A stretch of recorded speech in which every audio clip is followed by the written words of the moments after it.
A Cambridge researcher, 8 years, 70 fake identities, 46 victims on the dark web. When they arrested him, he said, "Sounds like the charge sheet from hell." A 22-year-old spent months on internet forums convincing himself the world owed him something. Then he collected, and 5 people died in 6 minutes. It was the first incel attack ever recognized in the United Kingdom's history. And a TikTok influencer set up a deadly trap to protect her mother's secret. The victim's 911 call was played at trial. "Please, I'm going to die." This is the dark side of England's internet. Vol.2.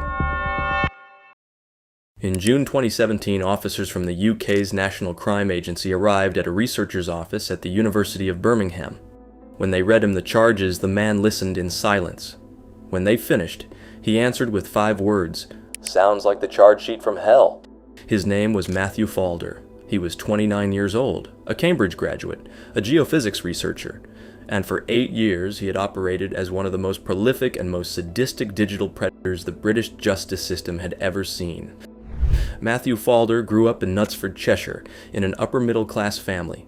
From an early age, he stood out academically. In 2007, at 18, he was one of the 4% of participants to win a gold medal in the UK Senior Mathematics Challenge. He entered Clare College, Cambridge, where he specialized in seismic oceanography and earned both his master's and his doctorate. He then moved on to the University of Birmingham as a postdoctoral researcher. Those who knew him described him as outgoing, funny, larger than life. Nobody suspected a thing, because what Falder was by day, the brilliant academic, the friendly colleague, the respected researcher, bore no relation whatsoever to what he was by night from behind any screen with an internet connection. The pattern Falder developed was methodical, patient, and designed to exploit exactly those moments when a person is most vulnerable. He posed as Liz, a young depressed artist looking for genuine connection. He contacted his victims on platforms like Gumtree, a classified ads site in the UK, and on art forums, creative communities, and spaces where people share their projects and their vulnerabilities. He wasn't looking for powerful people. He was looking for people going through hard times, students struggling with anxiety, young people with low self-esteem, people who simply wanted to feel heard. He built trust over weeks or months. Liz was empathetic, interested, attentive. She shared her own struggles to create a sense of reciprocity. And at some point in that relationship, once the victim already felt they'd found someone who understood them, the request would come. Photos. Just photos. Something small, private, between 2 people who understand each other. And the moment the victim sent that image, the trap snapped shut. What followed was what prosecutors described at trial as a story of ever-increasing depravity. Falder would reveal his true identity. He'd tell the victim he had the photos, that he would send them to their family, friends, employers, and classmates if they didn't cooperate. And what he demanded in return wasn't money, it was material. Images that grew more and more degrading, more and more extreme. Photos and videos of humiliating acts that he specified in detail, that he directed like some film director of horror. Eating dog food, licking toilet seats, hurting themselves, hurting other people. In some cases, under threat of having their material exposed, he convinced victims to commit violent acts against third parties. There was at least one case in which a teenager was coerced into taking part in the abuse of a very young child. 4 of his victims attempted suicide as a result of what Falder did to them. But Falder wasn't acting alone in the sense of keeping that material to himself. He also operated on the dark web, under handles like 666devil, Evil Mind, and Int the Garden, and what investigators call hurtcore forums, hidden communities where users share images and videos of rape, torture, sadism, and abuse in their most extreme forms. In those communities, status is earned by sharing ever more disturbing material. And Falder, with the archive he'd built by extorting his victims over the course of years, had reached VIP status on several of those forums. All of that material had been produced by real people who were being terrorized, who had sent something believing it was private, who then spent weeks, months, or years sending increasingly degrading material because they were too afraid Falder would follow through on his threats. And Falder distributed it for free among thousands of dark web users to boost his reputation in those communities. The investigation that finally caught him was one of the most complex. in the recent history of British law enforcement. One of Falder's accounts had first drawn the attention of the National Crime Agency in 2012, 5 years before his arrest. But identifying who was behind those anonymous dark web profiles took years of work, international coordination, and eventually the involvement of the NCA, the US Department of Homeland Security, the Australian Federal Police, and Europol. The detective leading the investigation described it this way: "The internet is a virtual scene. I had no forensics, nothing, no trace at all. I basically had a needle in a haystack." What finally led them to Falder was a combination of advanced technical analysis of his online behavioral patterns and a mistake, small, but enough, that allowed them to connect one of his digital identities to his real life. In June 2017, officers arrived at his office in Birmingham. When they began reading him the charges, the list took more than 30 minutes to get through. 137 charges, 46 victims. The trial at Birmingham Crown Court began in October 2017. Falder pleaded guilty to every charge, probably because the alternative was having each of those 137 counts detailed publicly in a courtroom. On February 19, 2018, Judge Philip Parker delivered the sentence. He called him an internet highwayman with a desire to control. He said his behavior was cunning, persistent, manipulative, and cruel. The original sentence was 32 years, plus an additional 6 years of extended license after his release. In October 2018, the Court of Appeal reduced the sentence to 25 years with 8 years of extended license, which meant Falder wouldn't be eligible for parole until he was at least 50. The University of Birmingham issued a statement saying it was shocked by the crimes of its former researcher. The University of Cambridge announced that it was actively looking for ways to revoke his doctoral degree.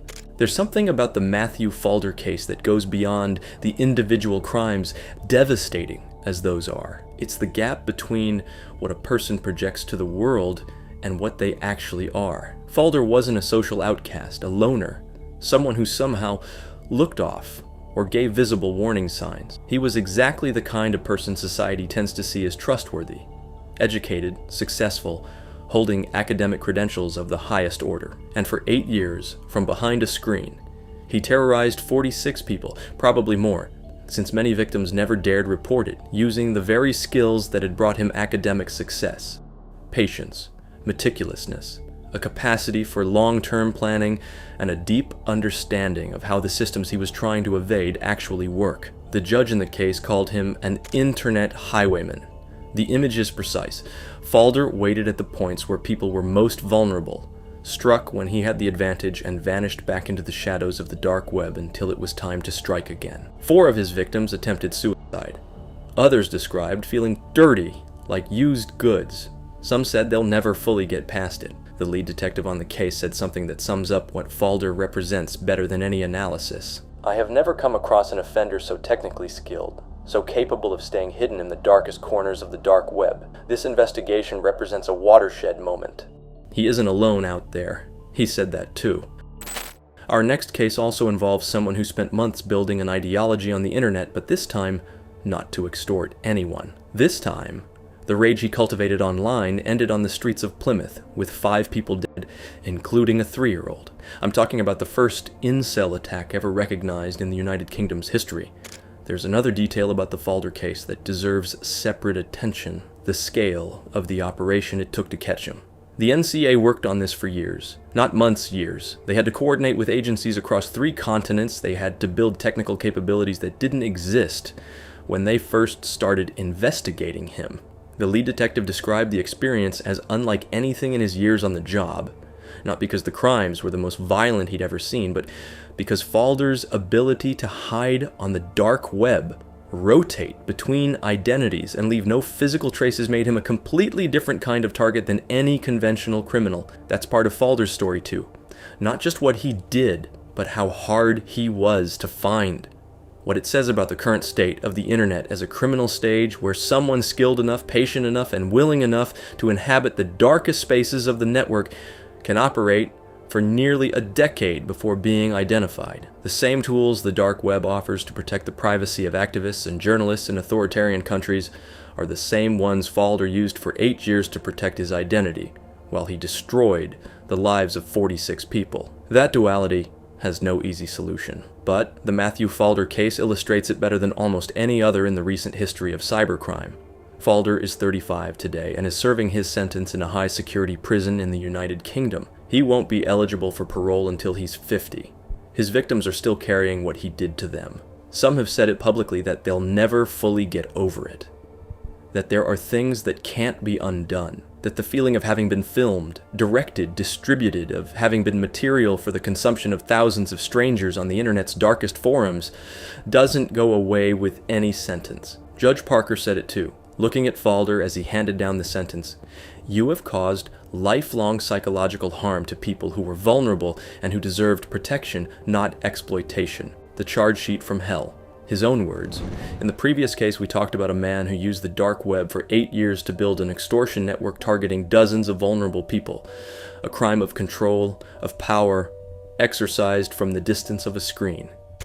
Our next case is different. This time, the violence didn't stay on the internet. This time, it went out into the street. On August 12th, 2021, at around 6 p.m., Jake Davison walked out of his home on Biddick Drive, Plymouth, carrying a legally registered shotgun. Over the next 6 minutes, he killed 5 people and then took his own life. It was the worst mass shooting in the United Kingdom in 11 years, and it was the first in the country's history that the government officially classified as an attack motivated by incel ideology. Jake Davison was 22 years old. He lived with his mother Maxine in a quiet residential neighborhood in Plymouth, on England's southwest coast. He worked as a trainee crane operator at the docks, physical work. Not especially glamorous, but steady. From the outside, he was hard to distinguish from thousands of other young men of his generation. A little isolated, physically big, not many close friends. A life without clear direction. But from the inside, from his computer screen, in the months and years leading up to the attack, Jake Davison was submerged in one of the most toxic ecosystems on the internet. To understand what happened that August 12th, you first have to understand what the incel movement is. Incel is a contraction of involuntary celibate. The term was originally coined in the 90s by a Canadian woman who created a support site for people who felt lonely and single. No violent connotation, no hate ideology, but over time, the term was appropriated by a very different subculture, mainly young men who identify as unable to have romantic or sexual relationships, and who blame that not on personal circumstances, but on a system they consider inherently unfair to them. A system where women hold all the sexual power and wield it against average men. Within that subculture, there are many variants, many internal debates, many shades of difference.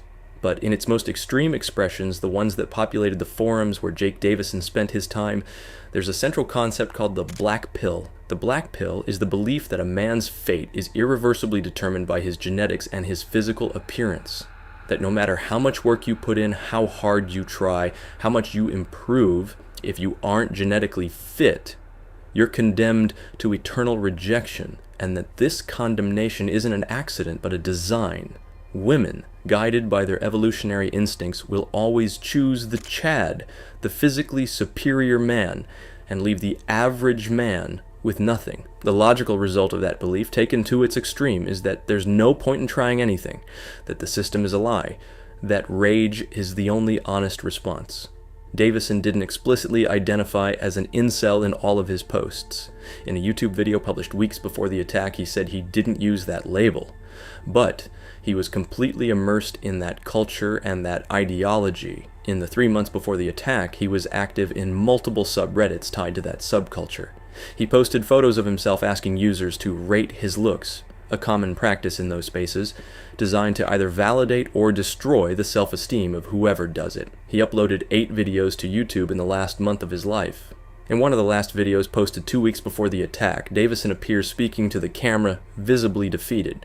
He says he's been going to the gym for years and that nothing in his life has changed, that he's so broken and beaten down by this damn life, that he's lost the motivation to try to improve. The rage isn't absent from the video, but there's no explicit statement of what he's going to do either. It's the video of someone who reached an internal breaking point and who found no way out, except one. On August 12th, 2021, Davison started in his own home.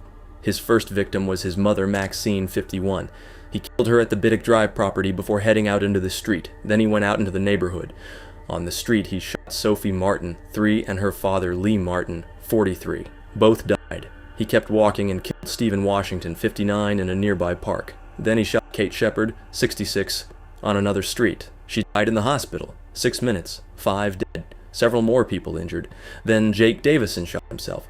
The chief constable of Devon and Cornwall Police, Sean Sawyer, confirmed it at a press conference that same night. Eyewitnesses told us that Mr. Davison then turned the weapon on himself. The investigation that followed reconstructed the digital path that had brought Davison to that moment. A team from the International Center for the Study of Radicalization archived his social media profiles before the platforms deleted them. What they found was the portrait of someone who had spent the last months of his life absorbing content that reinforced his sense of being the victim of an unjust system, and who had gradually closed off every other exit. The accounts he followed on Instagram were mainly young female models, the kind of images incel forums use as evidence that women only value physical appearance. His Reddit posts included requests for people to rate his looks, alongside reflections on the black pill. His YouTube videos showed someone who had tried to change, the gym, the workout routine, and who had concluded that change was impossible. There's something about that arc that's especially dark. Davison wasn't someone who simply explored that subculture on a surface level.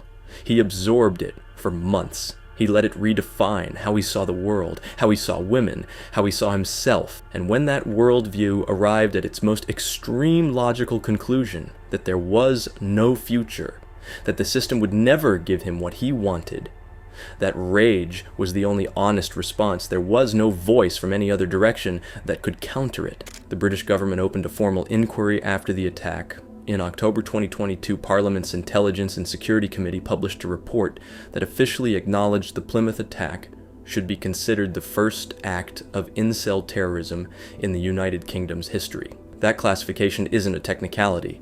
It has concrete implications for how the state treats this subculture, what resources it devotes to monitoring it, and whether individuals who take part in its most extreme expressions can be surveilled or intervened with before they act. It also set off a debate the UK still hasn't settled. At what point does content that radicalizes people toward violence stop being free speech? What responsibility do the platforms Reddit, YouTube, Instagram bear when their algorithms amplify that content? And what does a mental health system do when someone like Davison is clearly in crisis but doesn't fit into any existing category for intervention? The victims of the Plymouth attack were 5 people who that Thursday afternoon were simply in their neighborhood. Maxine Davison, the mother, Lee and Sophie Martin, father and daughter. Stephen Washington, Kate Shepard. Sophie Martin was 3. That's what's left when someone spends months submerged in an ideology that convinces him violence is the only possible answer, and when the system, online and offline, fails to interrupt that process before it reaches its conclusion. The worst mass shooting in the United Kingdom in 11 years. 6 minutes. 5 lives. And a legally registered weapon that the state itself had granted him. Our final case today also involves someone who used social media to track down her victim. But this time, it isn't a man radicalizing his rage on online forums. It's a TikTok influencer. And the victim was the man threatening to reveal her mother's secret. I'm talking about Mahek Bukhari. There's one more thing worth mentioning about the Jake Davison case, something that says a great deal about the failures of the system around him. Davison had a legally registered shotgun. It had been granted to him by the UK's firearms licensing system, which in theory includes background checks and fitness assessments. And there's a disturbing detail in that story. In December 2020, police had temporarily suspended his firearms license after a violent incident. They returned the permit and the weapon to him in July 2021, 1 month before the attack. Devon and Cornwall Police's internal review after the attack looked specifically at that decision. It concluded that the process for returning the license had followed existing protocols. What that reveals isn't necessarily individual negligence, but an assessment system that wasn't designed to detect the kind of slow ideological radicalization Davison had undergone in the months before the attack. A mental health system that never intervened effectively despite his documented crises. A firearms licensing system that followed protocols but didn't see what was happening online. And internet platforms that amplified his consumption of incel content without any mechanism for intervention. That's the system that failed Sophie Martin, 3, and the other 4 people who died that August. It didn't fail at a single point. It failed at multiple points simultaneously. And that multiplicity of failures is exactly what makes these cases so hard to prevent, and so devastating when they happen. The debate over how to classify incel violence as terrorism stayed active in the UK for years after the Plymouth attack. The underlying question is whether treating incel ideology as a terrorist movement, with all the implications for surveillance, intervention, and resources that carries, is the right answer, or whether that approach risks criminalizing people who take part in those communities without any violent intent, who are the vast majority. It's a question the United Kingdom is still trying to answer. Meanwhile, the forums are still active, the videos are still circulating, and somewhere more than one person is probably watching the same kind of content Jake Davison watched, building the same kind of worldview that led him to walk out into the street with a shotgun on a Thursday afternoon in Plymouth. In the previous case, we talked about someone who used the internet to absorb an ideology of hatred over months, until that ideology led him to physical violence. Our last case today also involves someone with an active digital presence, but this time, it isn't ideological rage that leads to the crime. It's a family secret, a threat, and a decision no person should ever make.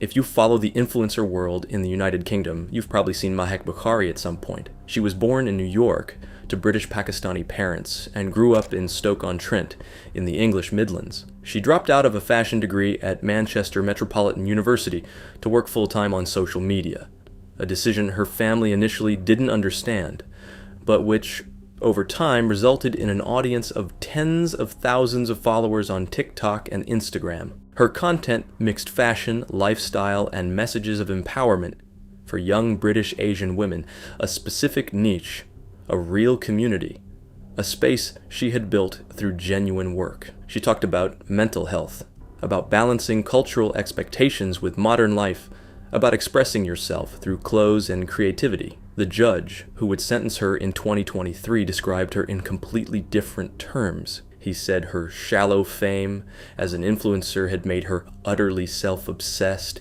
and indifferent to the harm she caused. Between those two descriptions, there's a story. At some point in 2019, Mahek's mother, Ansreen Bukhari, a businesswoman who owned a private security company, began an extramarital relationship with a young man named Saqib Hussain. He was 18 at the time. Ansreen was several years older. Both of them knew what they were doing and the risks they were running. The relationship lasted roughly 3 years. When it ended, Saqib didn't quietly disappear. He began sending Ansreen messages demanding money, £3,000, what he said he'd spent on her during the relationship, and to pressure her, he threatened her with something that could destroy her family life. He had intimate images and videos of the two of them, and he was going to send them to Ansreen's husband and her son if he didn't get the money. It was blackmail. Direct, documented, and frightening enough that Ansreen told someone about it. She told Mahek. What happened next was reconstructed by prosecutors with a precision the jury found irrefutable. Mahek, upon learning about the situation, wrote to friends saying she was going to have him beaten up to stop the blackmail. It wasn't an idle remark. It was the beginning of an active effort to organize a group of people willing to physically confront Saqib. On February 11th, 2022, Saqib Hussain and his friend Mohammed Hashim Ijazuddin, both 21 from Banbury, Oxfordshire, traveled to Leicester believing they were going to meet Ansreen in the parking lot of a Tesco supermarket to settle the situation. They'd been told Ansreen would return the money and the matter would be closed. It was a trap. When Saqib and Hashim arrived at the parking lot, Mahek, Ansreen, and several others were waiting for them. The confrontation began there.